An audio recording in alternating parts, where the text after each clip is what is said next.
President Emmanuel Macron has described rioting in the French Pacific territory of New Caledonia as an unprecedented insurrection movement that no one saw coming.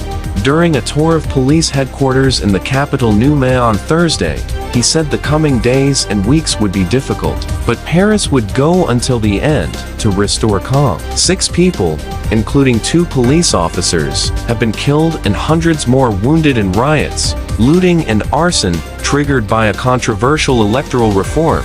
New Caledonia, a group of islands between Australia and Fiji, has been a French territory since the 19th century. Tensions have been high for some time between the central government in Paris and indigenous Kanaks, who make up about 40% of the tiny archipelago.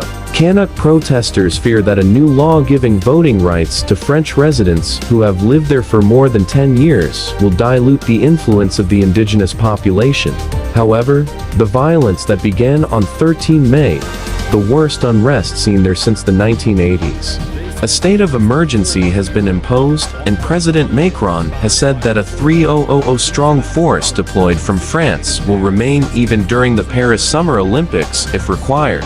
Arriving in Nouméa after a 24-hour flight from Paris, President Macron said he wanted the return of peace, calm, and security as quickly as possible. That is the absolute priority, the French leader said. He paid respects to the victims of the riots, as he met local political and business leaders.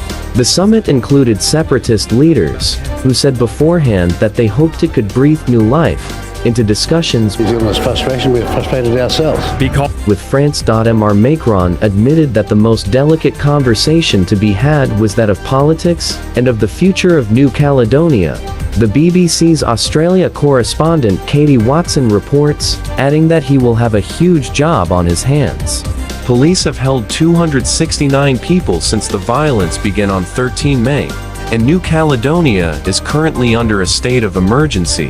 But Mr. Macron hinted that the emergency status could be lifted in the coming days, saying, "I personally believe that the state of emergency should not be extended." New Caledonia has a population of about 300,000 people, including 112,000 indigenous Kanaks. Under the 1998 Nouméa Accord, France agreed to give the territory more political autonomy and to limit voting in provincial and assembly elections to those who were residents then. More than 40,000 French nationals have moved to New Caledonia since. Last week, the National Assembly in Paris proposed granting voting rights to French residents who have lived in the territory for 10 years. Because this requires a change to the constitution, the measure faces further hurdles. The Nouméa agreement allowed for 3 referendums on the country's future. Independence was rejected in all instances.